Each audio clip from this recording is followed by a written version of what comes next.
In the long stretch of time we now call 10,000 years before the present, the world rested in a state of slow and quiet transformation. The last breath of the Ice Age still lingered across the continents.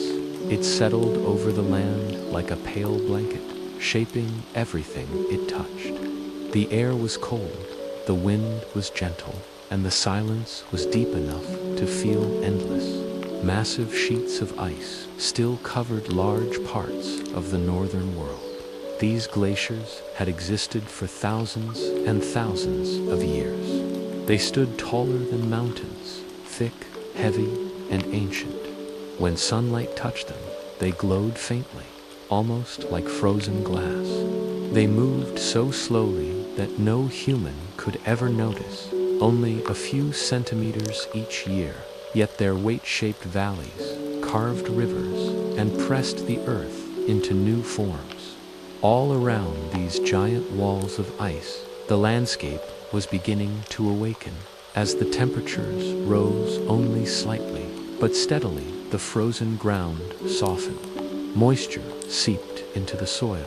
New plants began to appear. First came the birch trees, with their pale bark that peeled like thin paper. They were the pioneers of the warming world. Then came the pines and spruces, standing taller, reaching upward as if testing the air. These early forests grew carefully, inch by inch, covering land that had once been barren and cold. Animals moved through this new environment in slow and steady rhythms. Woolly mammoths traveled in herds, their long, shaggy fur drifting in the icy breeze. Each step they took left a deep impression in the softening ground, tracks that captured the melting snow. Giant sloths lumbered quietly, pausing often, moving as if they had all the time in the world. Reindeer crossed the plains in long, gentle lines, their hooves tapping lightly against the frost-covered earth. Every sound, the soft crunch of snow, the distant call of an animal echoed through the empty spaces of the landscape. Rivers flowed with icy water from the melting glaciers. They moved slowly, winding in new paths as the world reshaped itself. The water was so cold that small pieces of ice drifted across the surface like fragments of glass. The gentle flowing of the river created a calm, constant sound, a natural rhythm that early humans would have heard every day. It was a world where even water moved slowly. The sky above was often pale, covered with thin layers of drifting clouds. On clearer days, the sun appeared bright but weak, offering light more than warmth. When it hit the snowy ridges, it created a soft glow that stretched across the land. Nights were long and cold, filled with stars far brighter than the ones we see today. In the darkness, the moon illuminated wide open fields, making the frozen earth shimmer under its light. The air itself felt pure and crisp. Every breath carried the smell of untouched wilderness. Tall grasses, tipped with frost, swayed gently in the wind. They made a soft whispering sound as they moved a quiet song of the cooling earth. The environment was vast, peaceful, and steady. It was a place where time felt slow and the world seemed much larger than any single creature living in it. As the ice continued to melt, new lakes formed.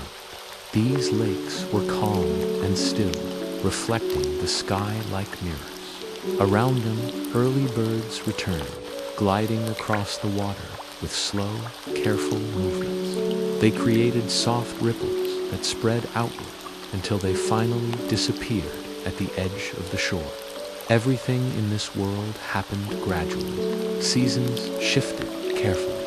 Winter loosened its grip inch by inch. The earth, after thousands of years locked in ice, began to breathe again. It was a world suspended between cold and between the age of ice and the age of growth. This was the environment of 10,000 B, Sequiet.com, ancient and perfectly still. A world where every sound, every movement blended into a gentle lullaby meant to guide anyone listening into deep, peaceful rest. In the quiet, untouched world of 10,000 BC, human life moved at a gentle and unhurried pace. Every day was shaped by the simple, powerful rhythm of nature, by the rising and setting of the sun, and by the slow, subtle changes of the seasons. There were no cities, no written words, and certainly no clocks. Time was a different concept, measured only by light and shadow, warmth and cold, hunger and rest.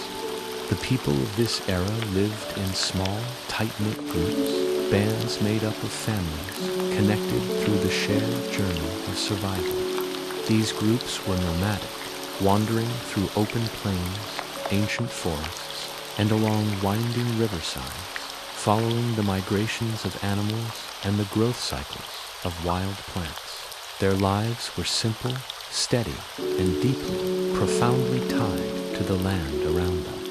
Morning began softly. As the first pale light of dawn touched the horizon, the people stirred from their sleeping places. These were often shallow pits in the earth, lined with soft animal skins, or temporary shelters built from branches, leaves, and hides. The air was cold in the mornings, and soft breaths formed small, fleeting clouds in front of their faces. They rose slowly, stretching their limbs, shaking off the deep chill of the night, and preparing for the quiet, essential tasks of the day ahead. Fire was the heart of their routine, the center of their small world. The embers, carefully kept alive from the night before, were gently fed with dry grass, twigs, and small pieces of wood. As the flames flickered and grew, a gentle warmth spread outward. People gathered around it, sitting close, letting the heat seep into their cold hands and faces. The soft crackling of the fire was one of the few consistent sounds in their lives, a gentle, comforting reminder of safety and community in a world of shifting cold and shadows. Food gathering began early as the sun climbed higher. Women, men, and older children spread out across the land, moving with a practiced, familiar calm. They searched for the gifts the earth offered: edible plants, starchy roots, wild grains, juicy berries, protein-rich nuts, and tender greens growing near the riverbanks. They walked slowly, their eyes scanning the ground with focus, lifting leaves, brushing away frost, and listening for the subtle sounds that hinted at nearby animals. Every step was deliberate and meaningful. There was no rush. The day was long, and they understood that survival depended not on speed, but on patience and observation. Their tools were simple, but incredibly effective and reliable. They used sharp stone knives, flint scrapers for cleaning hides, sturdy wooden spears for hunting, and small, intricately woven baskets for collecting food. Each tool had been shaped slowly by hand, sometimes over many hours, using other stones to grind, sharpen, or cut. These tools were more than just objects. They were extensions of their hands, their knowledge, their will to survive. They were cared for with great attention, often repaired and maintained, and sometimes passed down through generations like quiet, unspoken gifts. The groups worked together with a seamless, unspoken coordination when gathering food. Some would use fire-hardened sticks to dig for nutritious roots buried deep in the soil. Others would carefully collect tiny seeds, placing them into small bags made from animal hide. Some would follow the faint footprints of small animals' hairs, birds, or fox swatching how the prince curved through the tall grass, reading the story of the animal's passage. Every discovery was shared with the group. Every single find mattered, adding to their collective well-being. Water, the source of all life, was gathered from rivers and streams. People knelt beside the clear, flowing water, cupping their hands to drink, or filling small, clever containers made from hollowed-out gourds or cleaned animal stomachs. The water was cold, pure, and tasted of the minerals washed down from distant, melting glaciers. The quiet of the riverbank offered moments of calm reflection, a deep stillness that echoed through every part of their lives. It was a time to pause, to listen, and to simply be. Throughout the day, the group stayed in close communication, but seldom with raised voices. Speech was low and murmured, used sparingly and with purpose. So much was communicated instead through gestures, a simple nod of the head, a pointed finger towards a discovery, a small, graceful wave of the hand. Silence was not empty. It was normal, comfortable, and full of meaning. It was the canvas upon which their lives were painted. Children learned not from lessons, but through watching. They sat beside the adults as they worked, observing how to tie strong knots, how to expertly sharpen a stone edge, how to identify which plants were safe to eat and which were not, and how to read the direction of the wind. Their world was their classroom, and the earth was their teacher.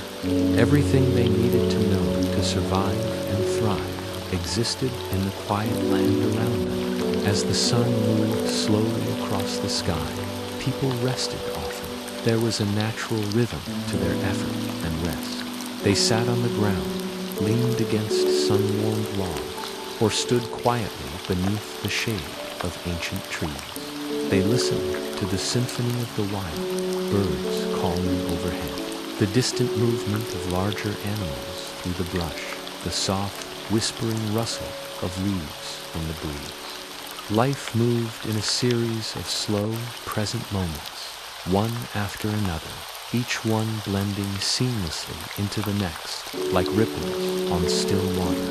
When the day neared its middle, small meals were shared. There were no formal mealtimes, just the simple act of eating what had been gathered so far. People ate quietly, savoring each bite, not for complex taste, but for the steady, life-giving energy it provided. They chewed slowly, letting the calm of the moment settle deep into their bones. This mindful way of eating was part of their connection to the world, a direct link between the land and their own bodies. In this ancient world, daily life was not a race. It was not loud or chaotic. It was shaped by gentle, necessary tasks, by the steady, patient search for food, by the careful tending of the fire, and by the quiet, constant companionship of others. Every action served a purpose. Every single movement mattered.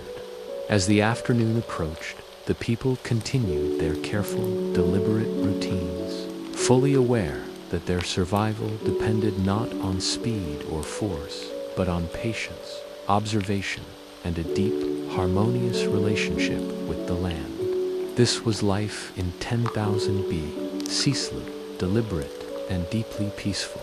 It was a world where each day unfolded like a long, quiet, meditative breath. If you found this glimpse into the past fascinating, please like this video, subscribe to our channel, and click the notification bell so you don't miss our next exploration.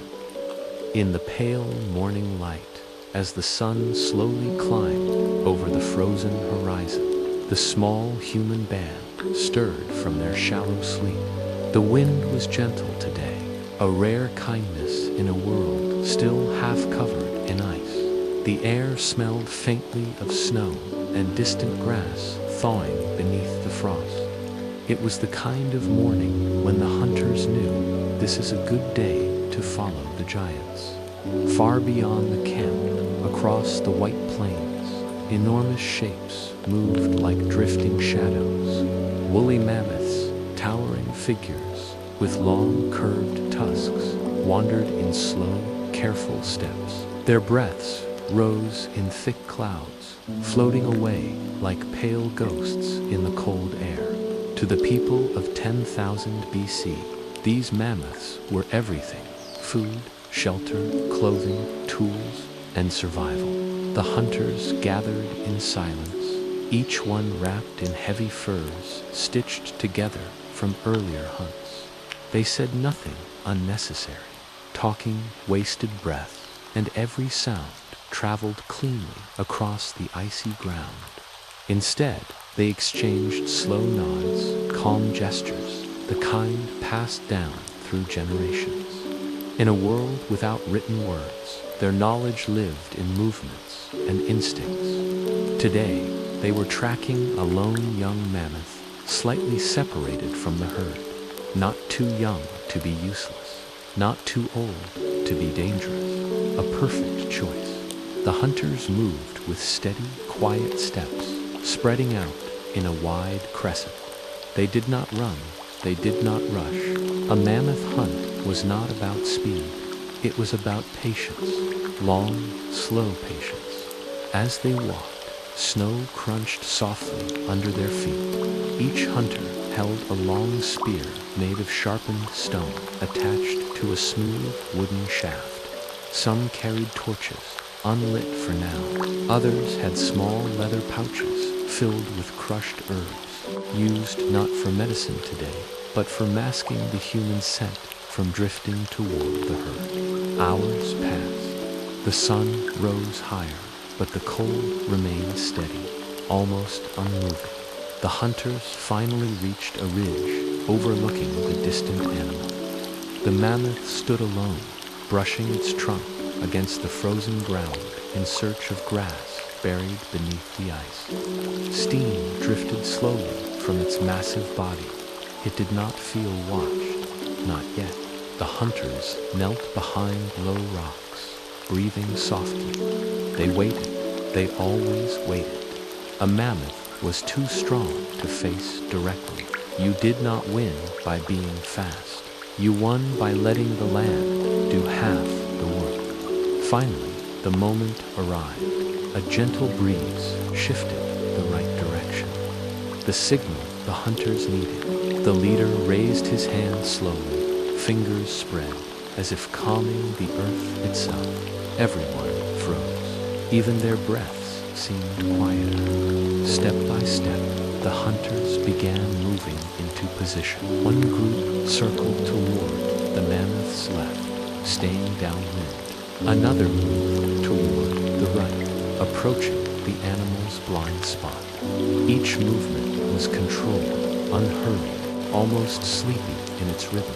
The mammoth lifted its head once, sensing a faint disturbance, but the hunters froze, perfectly still. After a long moment, the giant returned to feeding. The hunters were close enough now that they could hear the mammoth's slow breathing, the deep rumble of its stomach, the soft crack of snow under each heavy step. Then came the quiet signal, a single bird call imitation, soft, low, and barely audible. The hunters on the right slowly lit their torches, letting the small flames flicker in the wind. The mammoth noticed the movement and shifted. Fire, light, it stepped back, uneasy. This was the beginning. The hunters moved outward, forming a widening arc. They didn't attack. They only encouraged the mammoth to move, away from the herd, toward softer ground where the snow covered deep patches of mud, a place where heavy legs would sink just enough to slow the animal. The mammoth trumpeted, a low, echoing sound that vibrated through the cold air. It wasn't frightened yet. Into softer snow, the hunters advanced slowly. The mammoth tried to turn, but one hunter waved a torch, the light glimmering in the dim afternoon sun. Another hunter clapped stones together, producing a dull, echoing noise that made the giant hesitate. Step by step, they guided the creature exactly where they needed it to be. The mammoth sank slightly, just a few inches, enough to make it unstable, enough to give the hunters their long-awaited advantage. Still, they did not rush. A spear was thrown, but not to kill. It landed near the mammoth's feet, startling it, but leaving it unharmed. Another dull noise, another flicker of fire. The mammoth raised its trunk, confused, off balance. This was the moment hunters waited for. The leader stepped forward, his breath slow and steady. He lifted his spear with both hands, feeling its weight. Snowflakes drifted lazily between him and the giant animal. Time seemed to stretch. Then a calm, controlled throw. The spear flew through the cold air in a quiet arc, landing deep into the mammoth's side. The giant roared, a deep cry rolling across the frozen plain. But still, the hunters did not rush.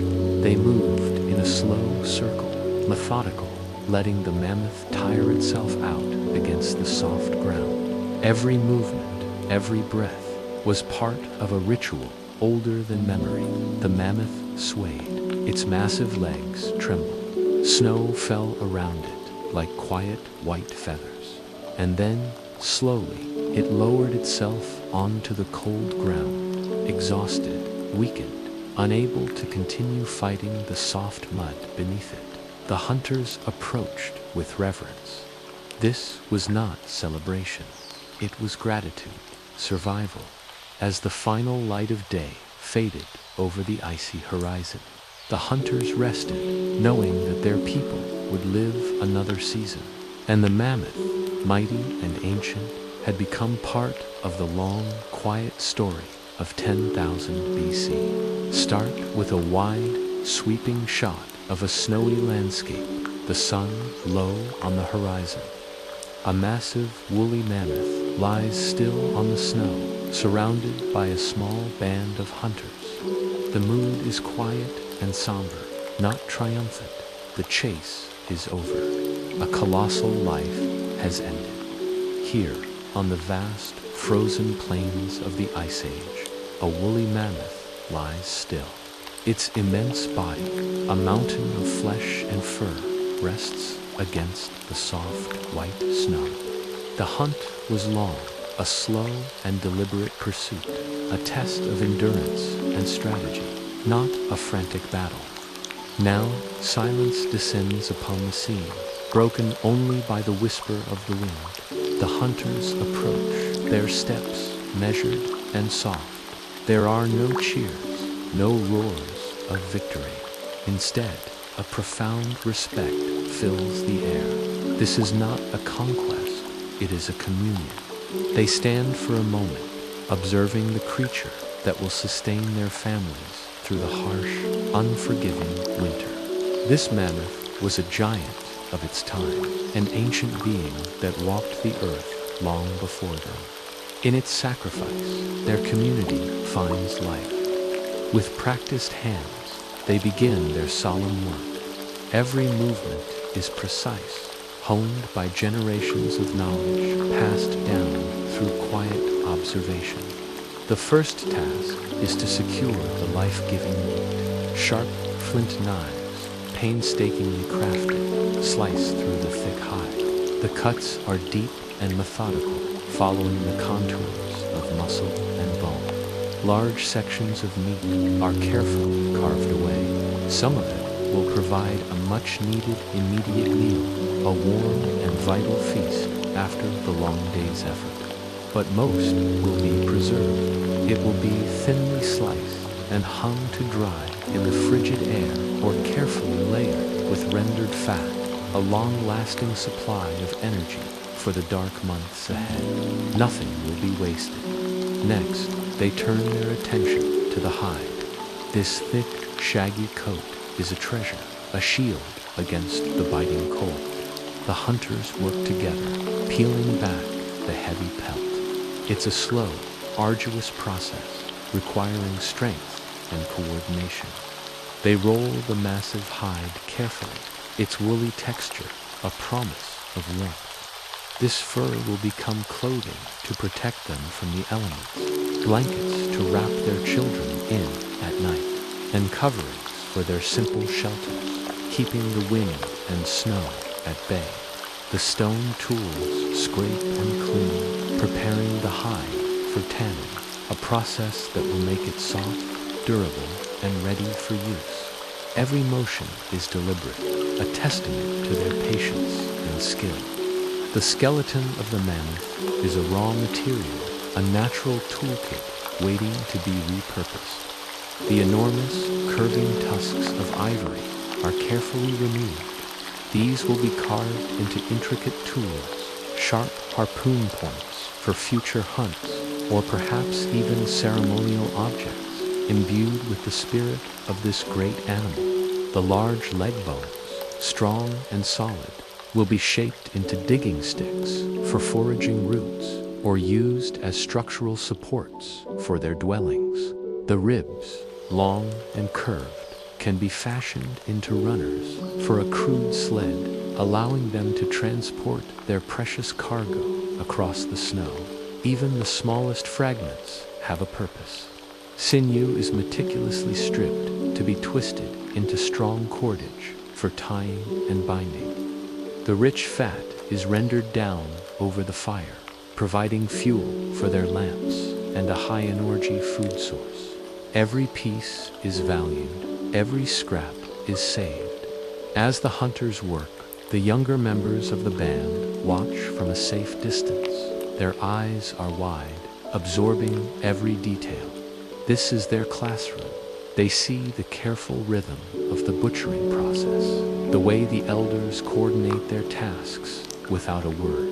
They mimic the motions with their hands, learning the angles of the cuts, the feel of the tools. They are absorbing the unwritten laws of survival, patience, respect, and the wisdom of using every gift the land provides. These quiet lessons will ensure that their people endure, that these skills are not lost to the passage of time.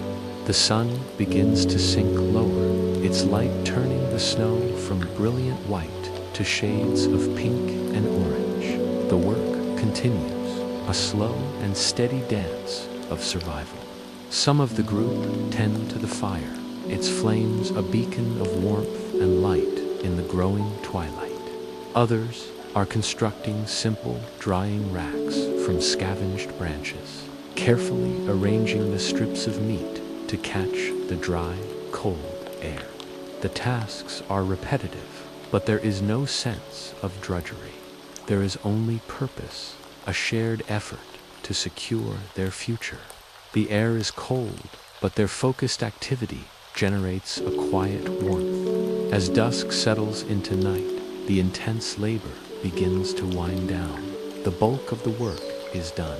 The mammoth, once a single living entity, has been transformed. It is now a collection of resources, neatly organized and ready for use. It has become food, clothing, shelter, and tools, the very foundation of their existence. The hunters finally take a moment to rest. They gather near the crackling fire, its warmth a welcome comfort against the encroaching chill. They gaze at the fruits of their labor, a quiet satisfaction settling over the camp. In this world, life is a slow, deliberate process.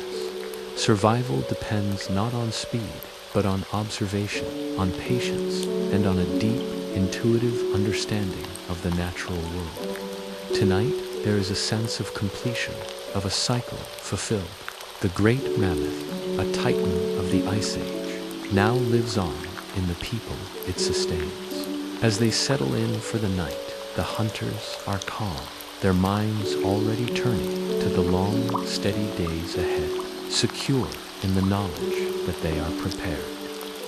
In the vast, quiet expanse of 10,000 BC, As the sun cast its long shadows across the icy plains, the people turned their focus to a task that defined their existence, the slow, deliberate art of the hunt. This wasn't a frenzied chase or a dramatic pursuit, you might imagine. It was a ritual, a silent dance of patience, observation, and deep connection with the land. The hunt began long before a spear was ever thrown. It started with watching, with listening, with understanding the subtle language of the earth. A set of tracks in the soft soil, a broken twig on a low-hanging branch, a faint trail winding through tall grasses. These were not just signs, they were stories. The hunters would gather, crouching low, their focus absolute. A footprint was a world of information. Its depth spoke of the animal's weight, its shape revealed the species, and its direction pointed the way. A skilled tracker could even tell how long ago the animal had passed, noticing if the edges of the print had dried in the wind, or if a delicate layer of frost had settled within its curves. Every detail was crucial. Nothing was overlooked. As the group prepared, they moved with a quiet, practiced coordination. Spears were tested for balance, their stone points checked and retied with sinew. For those who possessed them, bows were strung with fibers, twisted with meticulous care. These tools were more than just weapons. They were extensions of the hunter's own patience, a physical embodiment of their craft and dedication. The journey began. They moved across the open ground, their steps so soft they seemed to barely touch the earth. They rolled their feet from heel to toe, silencing the crunch of dry grass or the snap of a hidden twig. Their bodies stayed low, balanced, their breathing slow and even. It was a conscious effort to melt into the natural rhythm of the world around them, to become just another shadow, another whisper of the wind. This ancient world was alive with movement. Great herds of reindeer flowed like rivers across the plains. Wild horses gathered to graze along the riverbanks. In the thickets, hares and birds darted through the shrubs, and in the far distance, the colossal shapes of mammoths ambled slowly, their forms like moving hills against the horizon. But the hunters weren't always focused on the largest prey. Theirs was a calculus of survival, weighing opportunity against risk. A young deer strayed from the herd, a lone boar foraging near the forest's edge, a flock of birds settling by the water. These were the moments they watched for. Each possibility was considered with calm, careful deliberation. Communication was a silent language of gestures. A raised hand meant stop. A lowered palm, crouch. A slight tilt of the head indicated a new direction. Words were a rarity on the hunt. Silence was their most valuable tool. In a world so quiet, the smallest sound could unravel hours of patient work. Once they found a promising trail, the real test of endurance began. They followed it with unwavering patience, whether it led them across windswept fields, through dense, dark forests, or along the winding banks of a frozen river. There was no rush. The land itself dictated the pace, and the people followed its lead without question. As they moved, their senses were fully alive. They listened for the rustle of leaves that wasn't caused by the wind, the faint sound of distant steps, the sudden flutter of wings. They paused often, lifting their heads, closing their eyes for a moment to taste the air, to let the shifting currents of scent guide their way. Tracking could take hours, sometimes an entire day, yet there was no sign of frustration. This was not a chore. It was the fundamental rhythm of their lives. When they finally drew near their quarry, their movements became even more refined, more cautious. Their bodies sank lower to the ground, Their breath became a silent mist in the cold air, their eyes fixed with an intensity that blocked out everything else. They moved by inches, using shadows and the gentle sway of the grass as their cover. This final approach was the ultimate test of calm, a culmination of everything they knew and practiced. In the profound stillness of the Ice Age, the hunters waited. They observed every twitch of an ear, every shift in posture, every soft sound of the animal going about its life, unaware. This was more than just a means to get food. For the people of 10,000 BC, hunting was a quiet dialogue with the natural world. It was a practice born from deep respect, steady discipline, and the core belief that the earth would provide for those who moved with patience and understanding. This was the beginning of the hunt, slow, careful, and deliberate, as the ancient world watched on in serene silence. Thanks for joining us on this journey back in time. If you found this glimpse into the past fascinating, don't forget to like this video and subscribe for more stories from our distant history. Imagine a world 12,000 years ago. The ice has retreated and the landscape is slowly changing. Humanity is on the cusp of a great transformation, moving away from a life of constant wandering. Let's journey back to this time to witness the birth of the first settlements, where small bands of people began to put down roots and create a home. In the vast, untamed wilderness of 10,000 BC, a subtle but profound change was taking place. Some groups of hunter-gatherers began to linger in one place for longer than ever before. They weren't building cities or towns, but something far more intimate, the first small, semi-permanent shelters. These were humble beginnings, a testament to human ingenuity and the desire for stability. Picture a small clearing nestled near a winding river, its water clear and full of fish. Here, a handful of structures stand against the elements. They are simple, almost organic in their design, crafted from the materials the land provided. Strong branches, collected from the surrounding forest, are driven into the earth, forming a circular or oval frame. More sticks and saplings are woven between them, creating a sturdy lattice. Over this framework, layers of thick animal hides are draped, carefully stitched together with sinew. These hides, taken from bison, deer, or mammoths, are heavy and durable, offering a remarkable defense against the wind and rain. At the base, large, flat stones are stacked, reinforcing the walls and sealing any gaps where the cold might seep in. Each stone is chosen and placed with purpose, creating a solid foundation that anchors the dwelling to the earth. These shelters are clustered together, but not too closely. There's a sense of community, yet also a respect for space. The arrangement is strategic, born from generations of survival knowledge. They are close enough to the river for easy access to water, for drinking, cooking, and fishing, but positioned on slightly higher ground to avoid any potential flooding. The camp is also set at a safe distance from the dense woods, where large predators, like cave bears or saber-toothed cats, might roam. It's a delicate balance of proximity and security, a conscious choice made to ensure the safety of the group.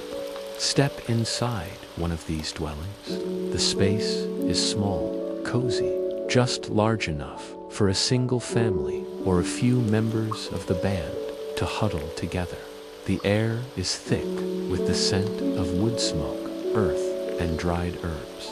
The ground isn't bare dirt. It's covered with a soft, springy layer of moss and dried grasses collected from the nearby meadows. On top of this natural carpet, more animal furs might be laid, creating a warm and surprisingly comfortable place to rest and sleep after a long day. It's a sanctuary from the harshness of the outside world, a place of warmth and security. At the very heart of each shelter, and indeed the settlement itself, is fire. A shallow pit is dug into the center of the earthen floor, lined with stones to contain the precious flames. Fire is life. It provides essential warmth against the biting cold of the night. It's where food is cooked, transforming tough roots and raw meat into nourishing meals. And as darkness falls, it offers a steady, comforting light, pushing back the shadows and the unknown that lurks within them. The embers glow like watchful eyes, a constant source of heat and reassurance. Gathered around this central hearth, the people of the settlement sit in quiet companionship. Life here is not filled with loud chatter. Communication is often subtle, a language of gestures, soft sounds, and shared understanding. Words are used sparingly, but with weight. They might speak of the day's hunt, the location of ripe berries, or plans for the next day. The focus is on maintaining the fire, a shared responsibility. Small, dry sticks and handfuls of moss are added periodically, each movement slow and deliberate, ensuring the flames never die out. It's a ritual, a rhythm that punctuates the day and night. Order and care are paramount to survival. Look around the shelter, and you'll see that everything has its place. Tools and weapons are not left scattered about. They are kept close, organized in neat piles against the shelter walls. Sharp flint knives, carefully napped spearheads, and sturdy digging sticks are meticulously cleaned and maintained after each use. A chipped blade is resharpened. A loose spearhead is rebound to its shaft with fresh sinew. These are not mere objects. They are extensions of themselves, the keys to their continued existence. The children of the settlement watch the adults with wide, observant eyes. Their play often mimics the tasks of their elders. They learn not through formal lessons, but through imitation and quiet guidance. They are taught how to handle a small stone tool safely, how to identify edible plants, and how to read the tracks of animals in the soft earth. They absorb the fundamental truth of this life. Survival depends on attention to detail, on care, and on respecting the tools and the world that provides for them. Outside, the settlement has a quiet, unhurried atmosphere. The paths between the shelters are not paved, but are worn smooth and compact from the repeated passage of bare feet. People move with a slow, deliberate grace, conserving energy, their movements economical and purposeful. There is no sense of rush or panic. The entire community operates on a steady, natural rhythm, dictated by the rising and setting of the sun, the changing of the seasons, and the needs of the group. Near the shelters, you might see small, carefully arranged stockpiles of food. There are baskets woven from reeds, filled with dried roots and tubers. Berries are spread out on a flat rock to dry in the sun, preserving them for leaner times. Strips of meat hang from a wooden rack, slowly curing in the smoky air. Nothing is wasted.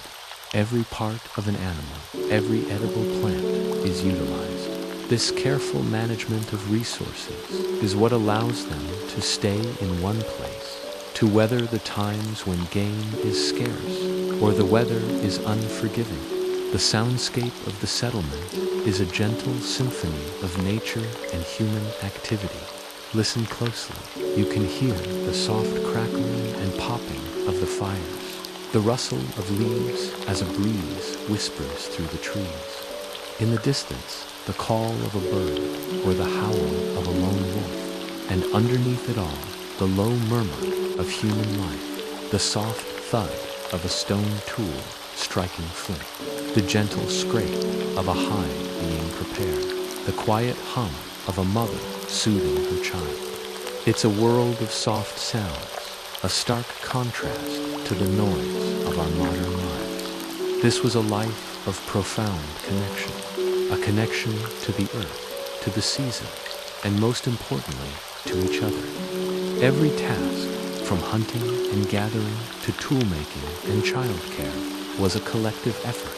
Survival was not an individual pursuit, but a shared responsibility. The success of one was the success of all. This deep-seated interdependence fostered a powerful sense of community, a bond forged in the crucible of a challenging but beautiful world.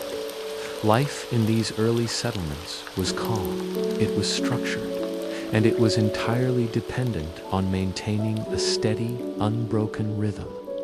It was a life of quiet dignity, of careful observation, and of a deep, abiding respect for the world that sustained them. These small, humble beginnings were the seeds from which all future civilizations would grow. They were the first steps on a long journey, a testament to the resilience and adaptability of the human spirit. Thank you for joining me on this journey back in time. If you found this glimpse into our distant past as fascinating as I do, please consider liking this video and subscribing to the channel for more explorations of our incredible human story. Your support helps us continue to bring these ancient worlds to life. See you next time. Imagine a world shrouded in silence, 10,000 years before our time. A world where the loudest sounds were the crackle of a fire, the whisper of the wind, or the distant call of a mammoth. In this quiet landscape, early humans did more than just survive. They began to weave meaning into the fabric of their existence. They started to create stories, rituals, and myths to understand the awe-inspiring world around them. The sun's daily journey across the sky, the invisible force of the wind rustling through tall grasses, the colossal beasts that roamed the vast plains. These weren't just natural phenomena, they were mysteries, powerful forces that inspired slow, thoughtful practices. These early ceremonies weren't grand spectacles. They were intimate, quiet gatherings, born from a deep connection to the earth. As dusk settled, casting long shadows across the land, small groups would gather around the life-giving warmth of a fire. After a long day of hunting, gathering, or crafting tools, this was a time for connection. They didn't speak in loud, booming voices. Instead, they communicated in low, murmured tones, or often in complete, comfortable silence. The language they spoke was one of gesture, of shared experience, and of quiet reverence. With simple, repeated actions, they performed what we would now recognize as rituals. These weren't elaborate ceremonies with complex rules. They were organic, emerging from the rhythm of daily life. Some rituals involved small, rhythmic dances, their feet tracing patterns on the earth, mimicking the movements of animals or the swaying of trees. Others involved the careful arrangement of stones, placing them in circles or lines that held a special significance, perhaps marking a sacred spot or tracking the movements of the stars. Imagine a young child, their eyes wide with wonder, carefully placing a piece of carved bone onto a growing pile of similar objects, or an elder, their hands weathered by time, adding a smooth, colored stone to a communal arrangement. Each contribution was made quietly, a personal yet shared act, adding another layer to the group's collective story. These actions were never rushed. They were deliberate, measured, and full of intention. Each movement was designed to deepen the bond between the people and the natural world that sustained them. Through these slow, mindful practices, they cultivated a profound respect for their environment. They learned to honor the animals they hunted, understanding the delicate balance of life and death. They revered the water that quenched their thirst and the wind that carried the sense of the changing seasons. And above all, they respected the fire, the heart of their camp, providing warmth, protection, and a place to cook their food. From these simple, repeated actions, myths began to take shape. Stories emerged, passed down not through written words, but through performance and oral tradition. These were tales of great beasts with hides as thick as tree bark, of powerful spirits that dwelled in rivers, ancient trees, and silent rocks. They were stories that explained the cycles of the sun and moon, the changing of the seasons, and the very creation of the world. Often, a tribal leader or a wise elder would initiate a story not with words, but with a simple drawing in the dirt. With a pointed stick, they would trace the outline of a bison or the winding path of a river. Or perhaps they would rise and begin to mimic the graceful leap of a deer or the heavy, plodding walk of a bear. The rest of the group would watch in stillness, their faces illuminated by the firelight, absorbing the quiet lessons being shared. This was how children learned, not through formal instruction, but through imitation and observation. They would copy the gestures of their elders, internalizing the stories and the values they held. The adults, in turn, would reflect on the familiar tales, finding new meaning and reaffirming their place in the cosmos. Every gesture, every soft sound, every carefully placed stone or stick was imbued with meaning. It was a language understood by all, a silent symphony of belief. Fire was often a central element in these rituals. The flames were tended with great care, the wood added piece by piece to keep the blaze steady. The smoke would rise in slow, mesmerizing spirals, carrying their thoughts and intentions up to the star-filled sky. The group would sit close, feeling the comforting warmth on their skin and watching the gentle, flickering shadows dance around them. These shadows, moving across the faces of the people and the rugged walls of a cave, became a living part of the story. They were a natural form of illustration, bringing the myths to life in a dynamic, ever-changing display. The shadows of hands could become soaring eagles or galloping herds, a visual narrative that unfolded without a single word. As evening stretched into the deep of night, the rituals would slowly, naturally, come to an end. There was no abrupt conclusion.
And hit the bell to join us on our next exploration.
you.